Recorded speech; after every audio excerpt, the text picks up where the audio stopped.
지금 요나 Y 시리즈를 진행하고 있습니다. 두 번 지금까지 말씀을 선포했고 오늘은 세 번째인데 첫 번째 설교 제목 기억하시나요? 왜 피하는가?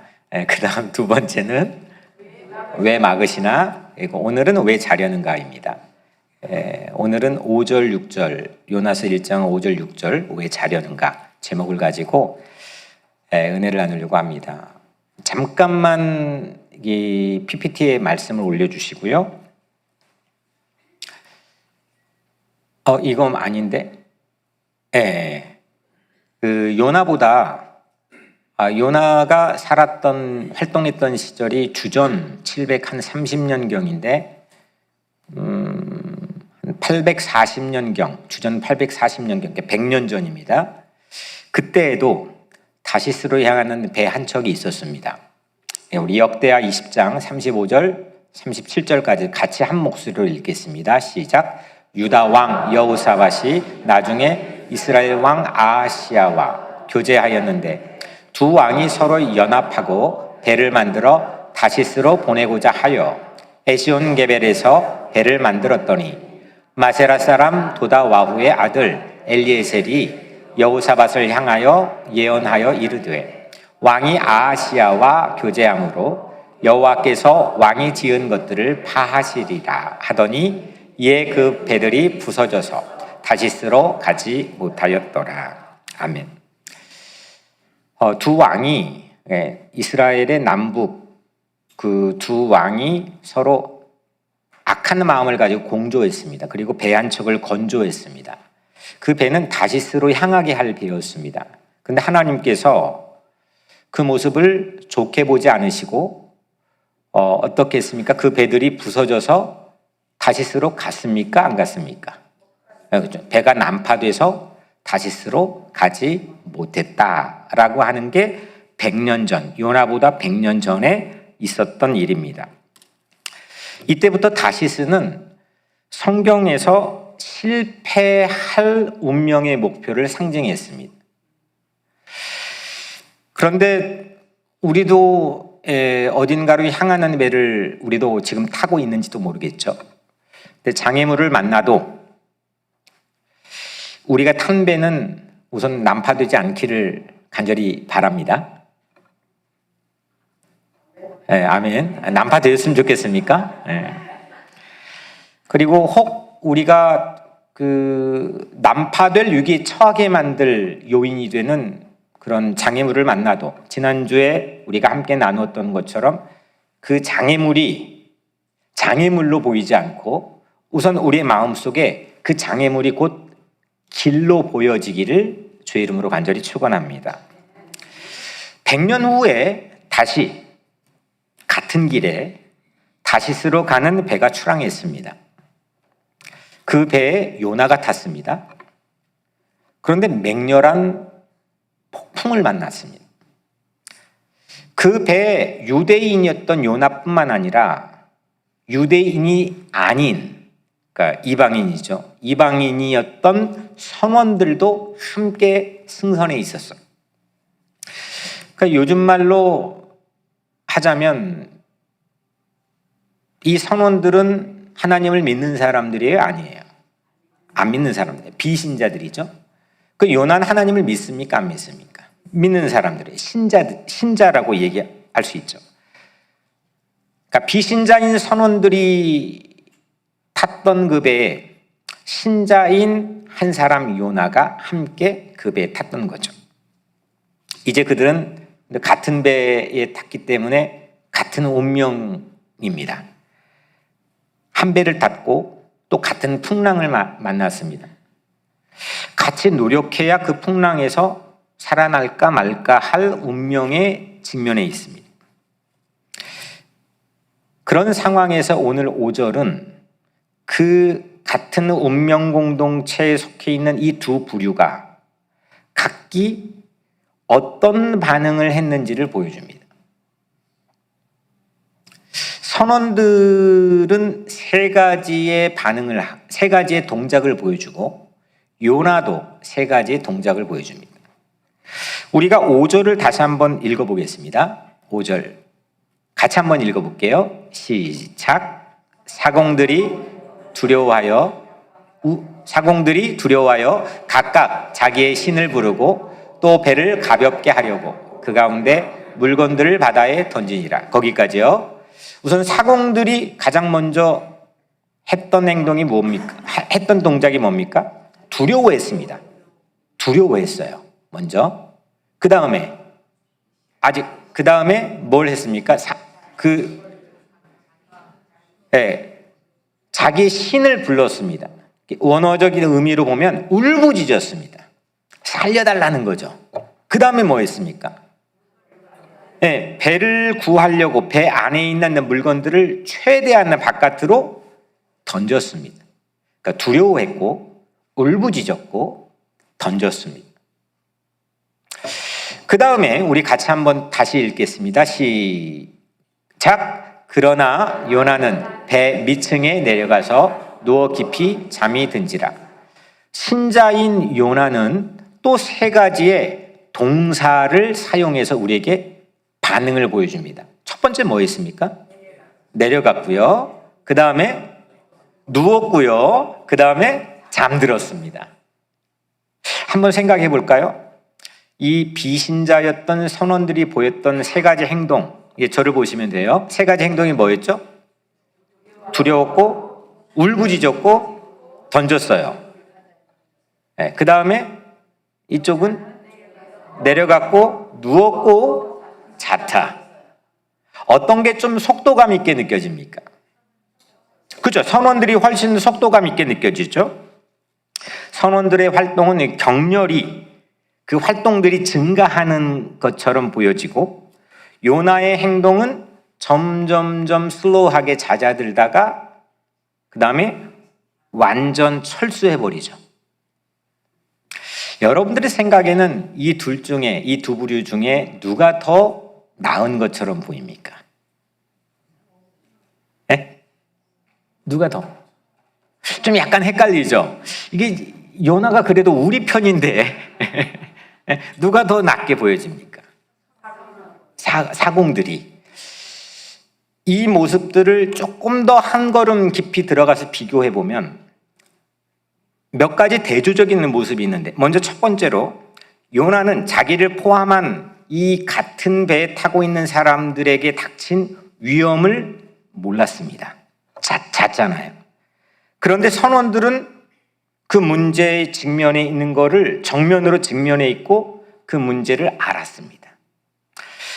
그리고 두 번째로 요나는 지금 내 문제, 나 진짜 가기 싫은데 왜 거기를 괜히 가라고 해가지고 지금 내가 왜 피하게 만들지? 라고 하는 지금 나에게 부여된 그 문제에 매몰돼 있지만 선원들은 이 배를 구해야 된다는 공공선을 추구하고 있습니다. 같이 살아야 되는 공공선을 지금 추구하고 거기에 맞게 행동하고 있습니다. 세 번째로 선원들은 이 풍랑의 원인 자체를 뭔가 이게 그냥 자연현상이 아니다. 이건 영적 현상이다. 그걸로 이해해서 자기 신들에게 또 기도했는데 요나는 그냥 아랑곳하지 않고 자기 하나님께 기도하지 않았고 잤습니다. 여러분들의 생각에는 누가 더 낫습니까? 선원들이 모든 면에서 요나보다 낫지 않습니까?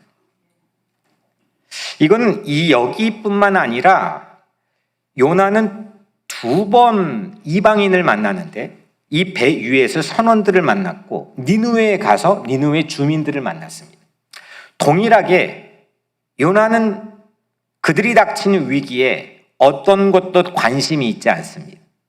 진정성을 갖지 못합니다. 그리고 보탬이 되지도 않았습니다. 공공선을 추구하지도 않았습니다. 오늘 우리는 사람들이 잘 이 요나서를 읽으면서 파악하지 않는 5절과 6절 이 안에 있는 선원들과 요나의 상호 관계를 통해서 고작 2절밖에 되진 않지만 큰 은혜를 함께 나누기를 주의 이름으로 간절히 축원합니다. 선원들과 요나의 상호 관계, 이 둘의 상호관계 세 가지 메시지를 우리가 함께 나누려고 합니다. 먼저 첫 번째, 잠을 자는 사람이 있습니다. 누구죠? 요나죠. 성경이 이렇게 5절에 기록되어 있죠. 요나는 배 밑층에 내려가서 누워 깊이 잠이 든지라. 요나는 배 밑층에 내려갔어요. 이게 요나가 요나서 전체에서 그 배 위에서 한 첫 번째 동작이에요. 내려갔다. 그런데 공교롭게 3절에 보면은 하나님이 야 니느웨로 가라고 했는데 하나님의 얼굴을 피하려고 다시스로 도망하기 위해서 욥바로 내려갔다. 이 내려갔다라는 말과 똑같은 단어입니다. 그러니까 하나님의 말씀을 듣자마자 요나는 계속 내려가는 겁니다. 계속 피하는 겁니다. 계속 도망가는 겁니다. 배에 타도 도망했습니다. 배 밑층까지. 그리고 이 5절을 가장 오래된 구약의 사본이고 또 여러분들이 지금 전 세계 모든 인종들이 갖고 있는 구약 성서의 가장 원본인 70인역 성서에서 이 5절이 참 재미있게 쓰여져 있더라고요. 이렇게 쓰여 있습니다. 요나가 배 밑층에 내려가 누워 잠을 자고 즉시 코를 골기 시작했다. 아니 요나가 그렇게 배가 흔들린데 어떻게 잠을 잘 수 있을까? 잠 잔 걸까? 잠든 척한 거 아닐까? 많은 해석의 갈래들이 전문가들 사이에 있지만 사실 그게 중요한 게 아니고 코를 골 정도로 깊이 잠이 들었다라고 하는 거는 뭔가 요나가 자고 있다는 사실의 의미가 더 중요하다는 겁니다. 이게 잤냐? 잠든 척한 거냐? 아니면 어떻게 잤느냐? 그 잠의 실체가 중요한 게 아니고 그 잠이 가리키는 이 의미가 과연 무엇이냐? 요나의 잠의 의미는 뭘까요? 풍랑이 왔는데 배 밑층에 내려가서 거기서 깊이 코를 골 정도로 잤다. 배가 욥바항을 떠났습니다. 여러분들 배 타고 가보신 분들은 알지만 이제 육지하고 점점 멀어지면 이제 내가 이제 바다 위로 떠가는구나, 항로에 접어들었구나 생각하죠. 이제 안 보이면 이제 그 육지 쪽 안 보겠죠. 욥바항을 벗어나서 다시스로 가는 길에 접어들었을 때 요나는 이제 하나님 벗어났다, 이제 하나님의 통제를 벗어났다 생각하고 배 밑층에 내려가서 잠을 자기 시작한 겁니다. 하나님하고 이제 단절된 거죠. 요나 입장에서. 또한 코까지 골면서 잤다. 그는 세상에 뭐가 지금 풍랑이 치는지 뭐 하는지 모른 채 코까지 골면 깊이 잤다라고 하는 것은 외부 세계에 어떤 위기나 어려움, 위험이 닥쳐도 그걸로부터 철저하게 나 자신을 차단하고 단절되어 있다, 그러려고 했다라고 하는 그런 의미가 담겨 있겠죠. 다시 말하면 이 잠에 깊이 빠져 있다고 하는 것은 현실에서 도피했다는 겁니다. 요나가 화났겠죠. 나 가기 싫은데 왜 괜히 가라고 하셔가지고. 그리고 그러면서도 일면 죄책감이 있었겠죠. 이 두 가지의 양면 감정은 우리에게도 줄곧 찾아옵니다.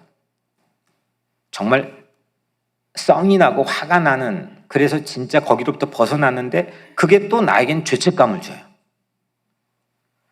지금 요나가 자면서도 요나의 잠에 담겨있는 그런 분위기겠죠.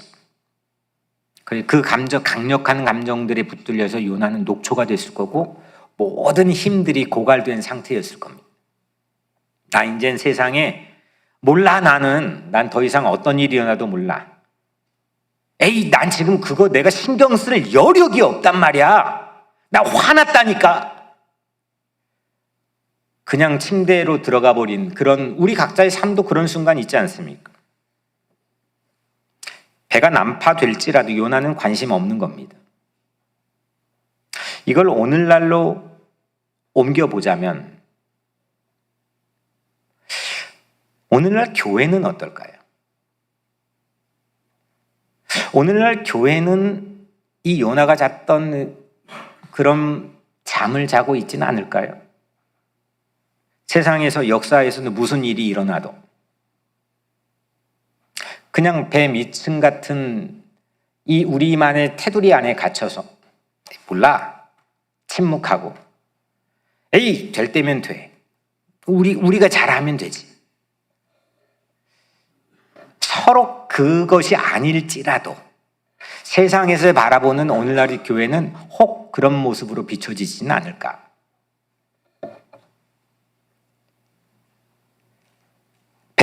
배를 구해야 될 공공선에는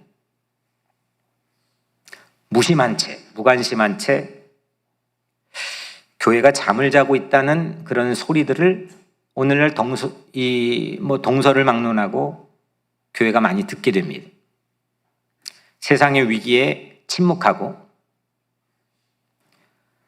무기력한 그런 교회로 비춰지는 그 교회 안에서 우리는 신앙생활을 하고 있는지도 모르겠습니다. 교회가 세상과 단절된 배 밑층처럼 그런 모습으로 우리를 바라보고 있는지도 모릅니다.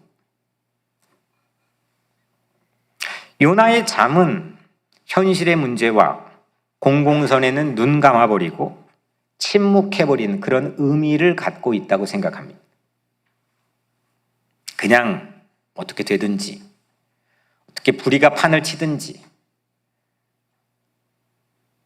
어떻게 70년 동안 남북이 분단되어 있든지, 세상이 어떻게 돌아가든지, 기후위기로 나는 지금 뜨거운 기후위기를 실감하고 있지만 나도 그 배에 타는 일원으로서 내게도 위기가 눈앞까지 닥쳐온 거는 알지만 이거 어떻게 되든지,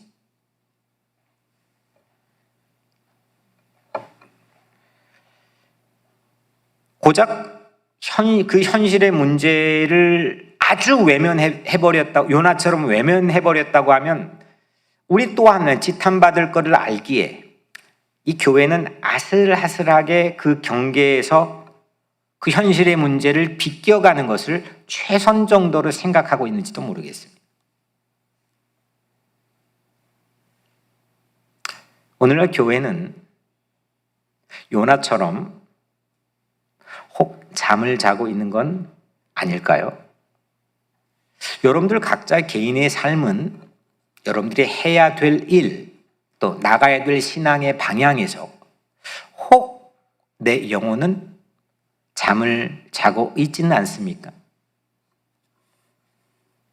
두 번째는, 근데 이 잠을 깨우는 사람이 있습니다. 6절에 반전이 일어납니다. 6절 우리 같이 한번 읽을 수 있을까요? 6절 시작. 선장이 그에게 가서 이르되 일어나서 내 하나님께 구하라.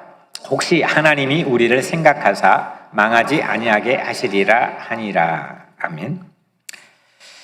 선장이, 그 배의 선장이, 캡틴이죠, 요나에게 가서 이렇게 말했습니다. 자는 자여 어찌함이냐? 그 잠을 깨운 거죠. 이것 때문에 이제 오늘 설교 제목은 왜 자려느냐입니다.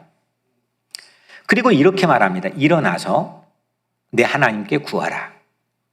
지금 이 선장 캡틴은 하나님 믿는 사람이에요, 아니에요? 아니죠.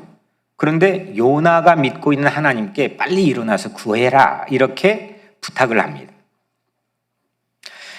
여기에서 일어나라 라고 하는 히브리어는 쿰입니다.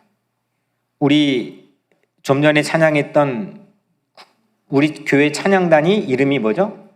쿰마. 이건 시편에서 가장 다발적으로 많이 사용되고 시편 주제에 관련된 아마 논문이 가장이라고 하면 그렇겠지만 정말 많은 분량을 차지하고 있는 게 쿰마에 관한 연구인데 시편의 가장 핵심적 주제 중에 하나입니다. 일어나소서. 어떤 공경한 상황에서도 언약궤 위에 계신 하나님이시여 일어나소서. 근데 이거는 지금 선장이 캡틴이 요나에게 일어나. 왜 자 일어나야 된다니까 이렇게 말하는 거잖아요. 근데 놀라운 거는 요나서에서 이 쿰은 하나님이 먼저 하나님이 말씀한 첫 단어가 쿰이었습니다. 2절에 보면 너는 일어나 저 큰 성읍 니느웨로 가서. 너는 어떻게 해요? 일어나. 그러니까 니느웨로, 히브리어 원문에 보면 쿰이 가장 첫 번째 단어입니다. 하나님이 요나서에서 가장 먼저 한 첫 번째 단어가 쿰이에요. 일어나. 일어나서 니느웨로 가서 나의 말씀을 전해.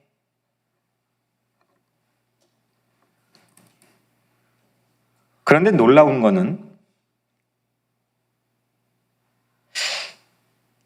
이 쿰을 선장이 요나에게 말하고 있다는 거예요. 그러니까 비신자가 신자에게 하나님이 말씀하신 거를 말하고 있다는 거예요. 하나님은 요나에게 야 일어나 빨리 비신자들이 니느웨로 가라고 쿰을 말했는데 이제는 거꾸로가 되었어요. 비신자가 신자인 요나에게 일어나라고 말했다는 거죠. 오늘날의 표현으로 말하자면 세상이 교회를 하라고 깨어날 수 있도록 말한 거예요. 일어나. 교회여 일어나. 믿는 신자들이 일어나. 그를 신자들끼리 말한 게 아니고 하나님이 말한 게 아니고 세상이 비신자가 말했다는 거죠. 이 광경에 여러분들의 기분은 어떻습니까? 첫 번째 기분은 어떻습니까? 어때요? 아주 좋아요? 받아들이기가 인정하기가 사실은 쉽지 않죠. 세상이 교회를 깨우는 상황을 인정하기가 만만치가 않습니다.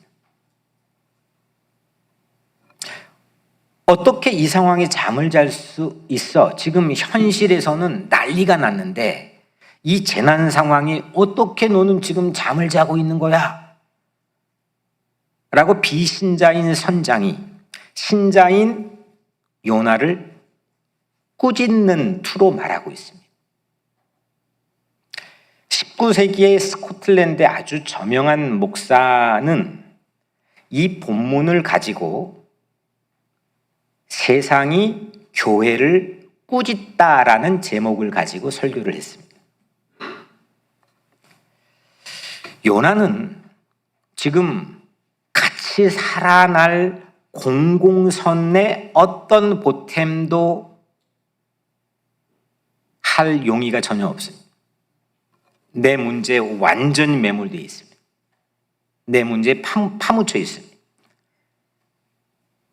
내 길만 찾고 있습니다.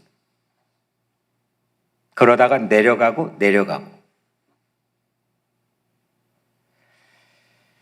상당히 심각한 상황입니다. 이게 요나의 잠이었고 선장은 그 요나의 잠을 향해서 일어나 깨운 겁니다. 선원들은 그 배를 구하려고 자신들이 할 수 있는 최대치로 노력했죠. 두려워했다가 자기들의 신들이 울부짖었고 그 다음에 배에 있는 모든 물건들을 바깥으로 던졌습니다. 만약에 그걸로 충분했다면 요나를 찾아올 이유가 없겠죠. 역부족이었습니다. 그걸로는 안 되는 거였습니다. 그래서 요나에게 찾아왔겠죠. 근데 요나는 잤습니다. 잠자는 요나를 선장이 깨웠어요. 이 세상은 여전히 교회의 기대를 가지고 도움을 요청합니다. 요청할 수밖에 없습니다. 멀지 않는 저 어린 시절만 해도 기타 가지고 노래 부르고 싶으면 전부 교회로 왔습니다. 탁구 치고 싶으면 전부 교회로 왔어요. 이성의 친구를 만나고 싶으면 유수들 전부 교회로 왔어요. 교회가 모든 문화의 중심이었습니다. 세상의 과학기술 문명과 문화보다 교회가 앞질러져 있었습니다. 이게 르네상스 시대부터 500년 동안 종교개혁이 준 하나의 유익이었습니다. 교회가 서구 음악들 전부 교회가 끌고 갔습니다. 미술 전부 다 교회가 끌고 갔습니다. 그런데 최근엔 교회가 쫓아가기가 어렵습니다. 과학기술의 문명이 몰라보게 발전했습니다. 이제 교회가 중심이라고 누구도 말하지 않습니다. 바깥에서도 얼마든지 좋은 정보의 중심으로 모임을 가질 수가 있습니다. 이렇게 발달된 시대 속에서도 세상은 모든 것들을 다 해버리는 것 같지만 오늘 이 배 안에처럼 역부족인 상황을 실감할 때가 있습니다. 그래서 우리에게 도움을 요청하려 올 때가 있습니다. 기후 위기만 봅시다. 아니 그 답을 누가 모릅니까? 아니 그냥 우리 아이들도 다 압니다. 그런데 어떤 세상의 지도자들, 정치인들도 해결 못하고 있습니다. 인간의 탐욕을 억제를 못합니다. 전쟁? 그냥 총을 안 쏘면 되는 겁니다. 무기를 팔아서 거기에 대한 막대한 유익을 얻고자 하는 그 탐욕 때문에 그 전쟁은 끊임없이 이어져 가고 있습니다.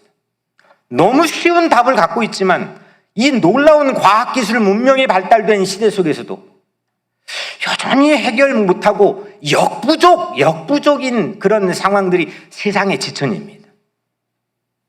가정의 문제만 놓고 볼까요? 여러분들의 개인의 문제만 놓고 볼까요? 다 할 수 있을 것 같은데 벽에 부딪혀서 이건 나에겐 역부족이라고 생각되는 그런 실감되는 상황들을 우리는 직면합니다.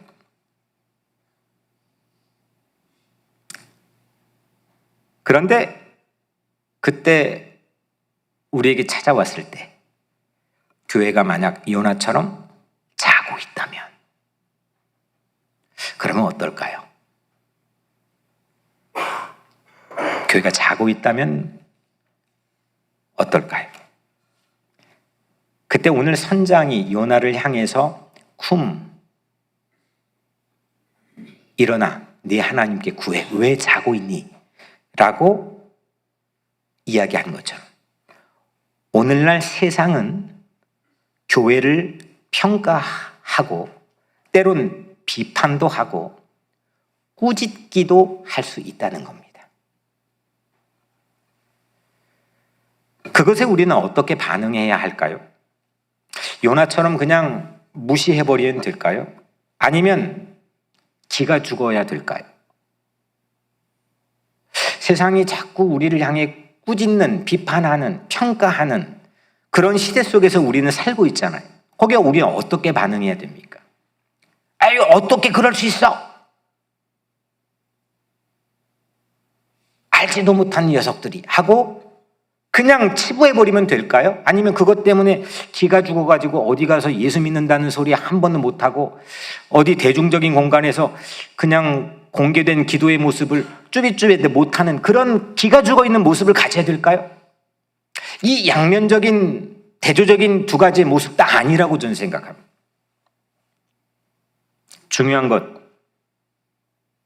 중요한 것은 세상도 교회를 일어나라. 그렇게 꾸짖을 수 있다고 하는 것을 인정하면 됩니다. 지난주에 한국에서 한 분이 돌아가셨어요. 아침이 이슬이라는 곡을 만든 김민기입니다. 저는 초등학교 때 교실에서 담임선생님이 저보고 앞에 나와서 노래 한번 해라고 한 적이 있었습니다. 이래봬도 초등학교 때는 그랬었습니다. 그때 앞에 나가서 노래를 했는데 아침 이슬을 불렀던 기억이 선명합니다. 어떻게 그 노래를 누구한테 배웠는지 알게 되었는지도 지금도 오리무중이고 왜 그 노래를 선택해 불렀는지도 전혀 모르겠습니다. 그런데 불렀습니다. 한참 부르다가 한낮에 찌는 더위는 그 다음 뭐죠? 나의 시련일지라 그 부분을 부르는데 제가 울어버렸습니다. 오열을 했습니다. 이유를 모르겠습니다. 물론 저는 그때 고아원에 살고 있었던 상황이지만 그 가사의 의미도 모르고 불렀을 겁니다. 누가 지었는지 김민기라는 사람도 몰랐습니다. 그때 기억이 매우 선명합니다. 그런데 지난주 김민기가 세상을 떠난 후 모든 미디어가 그의 이름 앞에 뒷것이라고 하는 말을 붙였습니다. 1970년 서울대 1학년 때 김민기는 아침 이슬이라는 곡을 만들었습니다. 그리고 지금껏 많은 국민들이 시대를 초월해서 그 아침 이슬을 부릅니다. 그뿐만 아니라 상록수, 친구 수 없는 곡들을 국민의 마음속에 불어넣어 주었습니다. 그가 나중에 소극장을 1990년도 소극장을 학전이라는 이름으로 개관해서 그 학전이라는 소극장을 통해서 배출된 그러니까 김민기의 손을 거쳐 배출된 배우만 100여 명이 됩니다. 우리가 잘 아는 황정민, 설경구, 조승훈, 윤도현 수 없는 가수와 배우들이 그의 손을 거쳐서 배우가 되고 가수가 되었습니다. 그는 그의 삶에서 가지고 있는 이런 일들, 감동을 줄 수 있는 업적들 때문에 충분히 성공할 수 있었습니다. 그런데 그는 자신을 늘 앞것이 아닌 뒷것이라고 표현했습니다. 그리고 실제로 그렇게 뒷것으로 살았습니다. 그래서 그가 남겨진 많은 사람들에게 감동을 줍니다. 김민기는 무종교입니다. 종교를 가지고 있지 않습니다. 그런데 어쩌면 오늘날 같은 이 상황 시대 속에서 김민기라고 하는 한 사람의 삶은 요나를 깨우고 있는 선장의 역할을 하고 있는지도 모릅니다.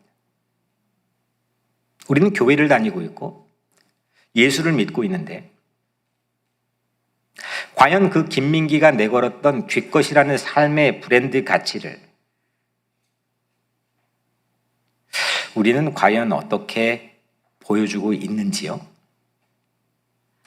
그 김민기의 뒷것은 교회의 앞것을 질타하고 있는 것처럼 들렸습니다. 그리고 저도 모르는 사이에 앞것에 익숙해져 버려 있는 저 자신이 부끄러워지기도 했어요.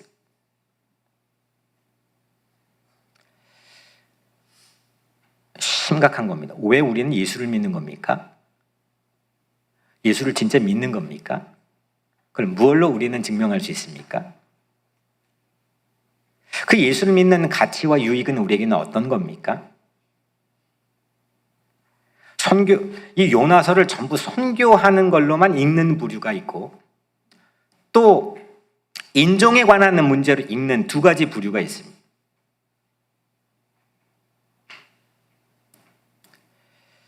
이게 그냥 니느웨로 가라는 그런 단편적인 얘기일까요?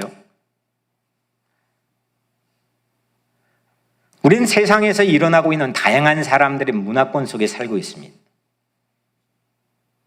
그리고 나와 생각이 다른 사람들과 섞여 살고 있습니다. 내 입장의 시각과 다른 사람들과 함께 밥을 먹고 살고 있는지도 모릅니다.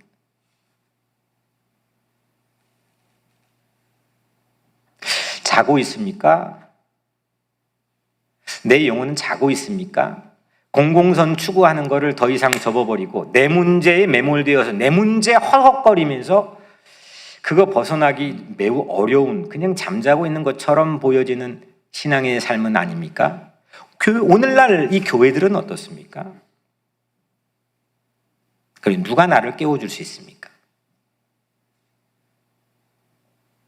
현실에서 역사 가운데 일어나는 수없는 일들, 문제들, 가난, 재난, 양극화, 불평등, 갈등, 수없는 이 일들에 잠을 자고 있을지도 모르는 교회들을 향해서 세상은 우리의 잠을 깨우고 있는지도 모릅니다. 그거를 겸허하게 인정하고 받아들일 때, 그리고 그 잠에서 깨어날 때, 무엇을 해야 될지, 나는 어떻게 예수님 말씀하신 낮은 자리에 거하고 뒷것으로 삶을 행복하고 신나고 기쁘게 살아갈 수 있을지라고 깨달을 때, 그때부터 우리는 놀라운 일이 시작될 거라고 생각합니다. 세 번째, 마지막으로 이제 우리가 세상을 깨워야 합니다. 말씀드린 것처럼 요나는 이방인들과 이 총 4장 안에서 2번 만납니다. 한 번은 지금 배 위에서 만났고 한 번은 니느웨에 가서 만납니다. 둘 다 요나는 상대를 무시했습니다. 편협한 시각을 가지고 그들과 단절되려고 했습니다. 그리고 전혀 보탬이 되지 않았습니다. 넌 안 믿는 사람이잖아. 넌 망해야 되잖아. 이런 시각이 녹록했습니다. 오히려 4장에서 면밀하게 보면 이방인들이 요나보다 훨씬 나은 모습을 3장 니느웨에서도 오늘 1장에서도 보여줍니다. 하나님은 우리 같으면 그 모습을 이렇게 숨기고 공공선을 추구하는 그런 모습 대대적으로 홍보할 텐데, 하나님은 그 모습, 그 요나의 좀 그런 모습을 숨김없이 낱낱이 보여주고 있습니다. 사람들은, 신자들은 이걸 안 보려고 합니다. 그럼에도 오늘 마지막으로 참 귀한 메시지는 이방인들이 이렇게 말하는 겁니다. 일어나서 네 하나님께 구하라. 혹시 하나님이 우리를 생각하사 망하지 아니하게 하시리라. 그러니까 요나 보고 기도하라는 겁니다. 네 기도로 하나님이 우리를 생각해 주실 수 있다는 겁니다. 니느웨에 가서도 너가 한 선교로 우리가 이렇게 회개했다고 얘기합니다. 요나의 기도와 선교로 하나님이 도와주셔야 한다는 것을 이방인의 입으로 말했습니다. 선장은 요나에게 기도를 부탁했습니다. 요나가 기도해주면 하나님이 자신들이 청하는 공경을 보고 구해줄지 모른다고 말했습니다. 안 믿는 내 자녀가 나한테 와서 엄마 나 기도해줘, 아빠 나 기도해줘.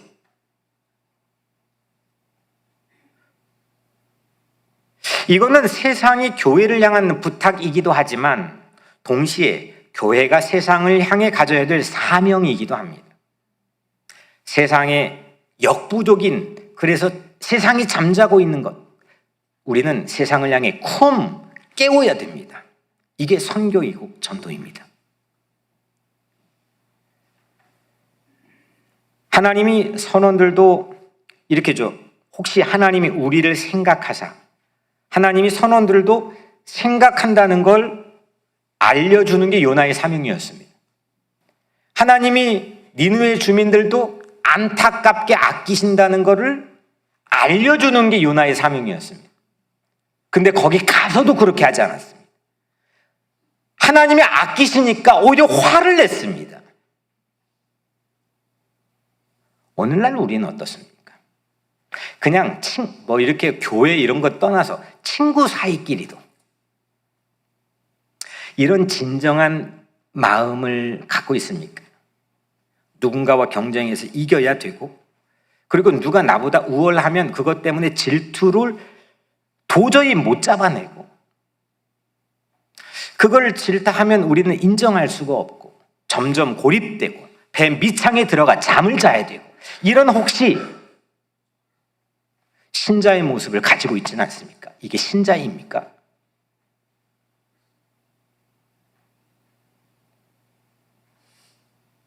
하나님만이 세상을 구할 수 있다는 것, 하나님만이 그 배를 구할 수 있다는 것, 이방인이 요나에게 말하는 것처럼 요나는 그걸 보여줬어야 됩니다.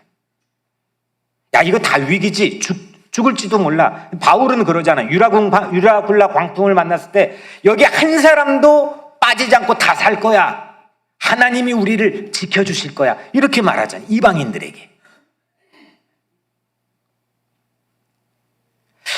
오늘 6절의 마지막에 혹시 하나님은 우리를 생각하사 망하지 아니하게 하시리라. 하나님이 망하지 아니하게, 이게 다른 번역, 성서 번역본을 보니까 이렇게 쓰여 있습니다. 하나님의 얼굴이 밝아 보이시니. 그러니까 너희들 망하게 하려고 막 울그락불그락 하나님이 무서운 환한 표정으로 있는 게 아니고, 아니야, 너희들도 하나님이 생각해, 너희들 살게 해주실 거야, 하나님 너희들 향해서 얼굴을 밝게 하고 계셔, 이거를 알려줘야 되는 것이 요나의 사명이었습니다.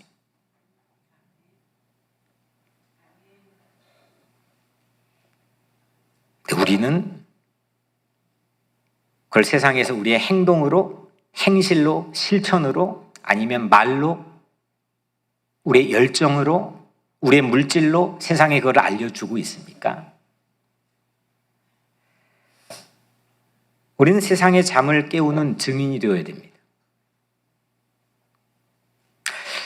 그러면 오늘 마지막, 어떻게 우리는 이걸 깨울 수 있습니까? 세상의 잠을 어떻게 깨울 수 있습니까?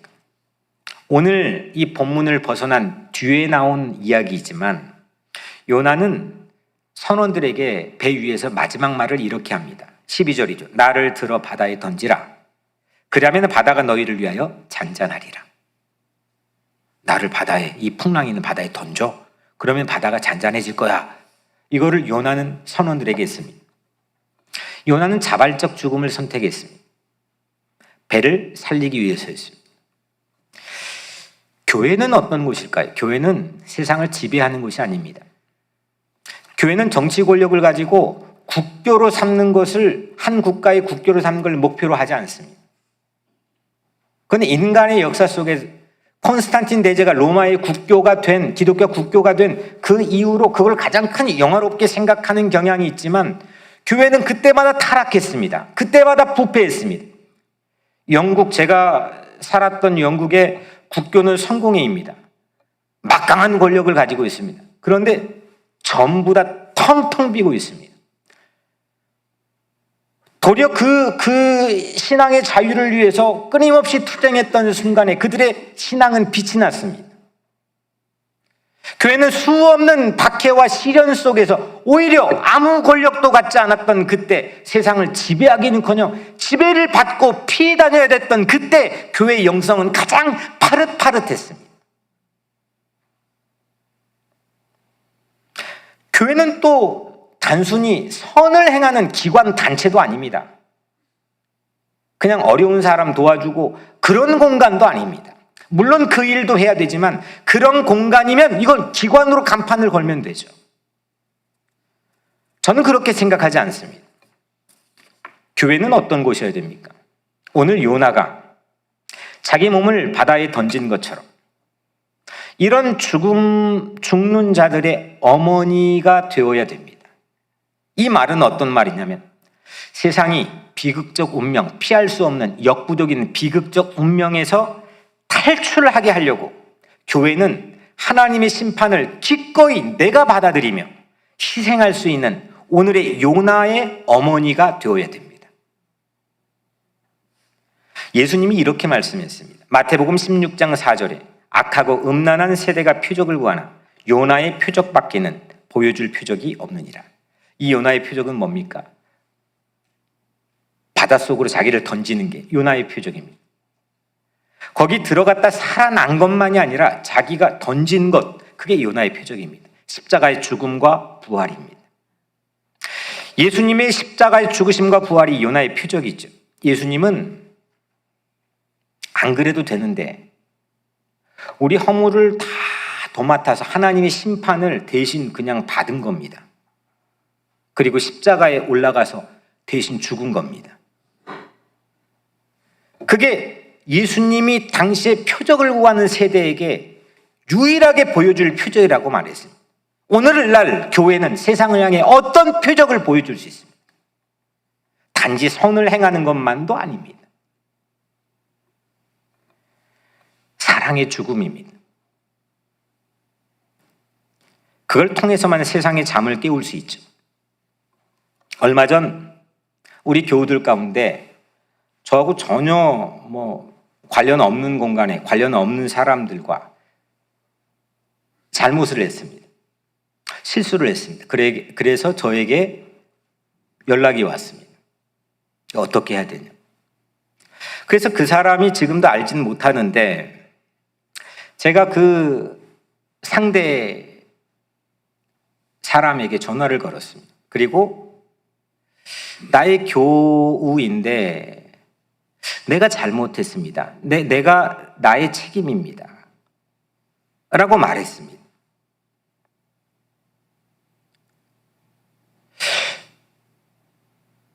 나의 책임조차도 밀어내기에 바쁜 우리의 삶이지만 예수님의 이 요나의 표적을 우리가 생각해 본다면 그걸 어떻게 우리의 구체적인 삶에서 확장시켜 나갈 수 있을지, 사랑의 죽음이라는 건 구체적으로 우리에게는 어떻게 표현되는 건지, 이 세상이 이 엄청난 위기, 비극적 운명에 탈출하게 하려고 나는 전도지만 주면 되는 건지, 그 심판을 기꺼이 예수께서 담당하셨던, 그리고 그를 탈출하게 했던, 난파되지 않게 했던, 구했던 그 사랑의 삶,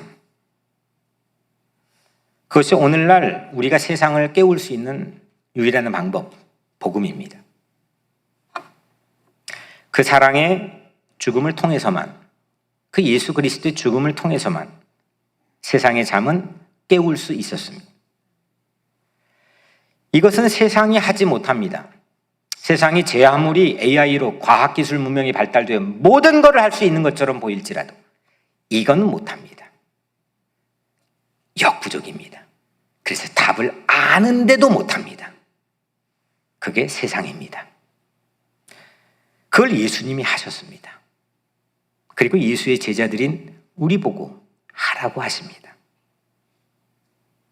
심판을 대신 받아주신 예수님의 사랑을 실천할 때 우리도 세상을 작은아바 깨울 수가 있는 줄 믿으시길 바랍니다. 사랑하는 여러분, 성경에 다시스로 가는 두 배가 있었습니다. 하나는 난파됐고 하나는 구조되었습니다. 이렇게 구조되었던 요인은 우리가 살펴본 바에 의하면 선장이, 비신자가 세상이 요나를 깨웠기 때문이고, 또한 요나가 세상을 깨우는 그 자기 희생의 표적을 보여줬기 때문입니다. 그래서 그 배는 난파되지 않았습니다. 세상이 우리를 깨우는 걸 받아들이고 인정할 수 있는 겸허한 용기, 그래서 우리 안에 도리어 신자인 김민기의 브랜드를 가지고 뒷것의 가치를 가지고 예수의 말씀과 삶을 가지고 복음을 가지고 세상을 흔들어 깨울 수 있다고 하는 그 사랑의 용기로 공동 운명체인 이 세상의 배를 함께 구할 수 있으면 좋겠습니다. 이게 우리의 미션입니다. 오늘 여러분들 각자의 삶에서도, 또 자녀들을 향한 가정에서도, 아니면 여러분들이 살아가는 삶의 터전에서도 나를, 내 잠을 깨우는 그 상황 자체를 내가 받아들이고, 나 또한 예수의 사랑을 실천하며 세상에 잠을 깨울 수 있는, 그래서 이 가정이라는, 직장이라는, 교회라는, 이 세상이라는 공동 운명의 배를 구할 수 있는 그런 훌륭하고 아름다운 여러분들의 인생이 되기를 주의 이름으로 간절히 축원합니다. 기도하겠습니다. 은혜로우신 하나님, 우리가 난파될 위기에 처할 때가 참 많습니다. 그래서 더 고립될 때가 있습니다. 더 한쪽으로 고립된 장소로 들어가 버려 단절을 선택할 때가 있습니다. 내 문제만도 벅차서 뭔 교회야, 뭔 가정이야, 뭔 자녀야, 뭔 세상이야 하며 그 문제가 나를 집어삼킬 때가 있습니다. 하나님, 오늘 이 말씀이 우리가 자고 있는 혹 그 잠을 깨울 수 있게 하여 주옵소서. 그래서 우리도 세상의 역부족인 이 잠을 깨울 수 있는 꿈과 비전을 갖게 하여 주옵소서. 예수님의 이름으로 기도드리옵나이다. 아멘.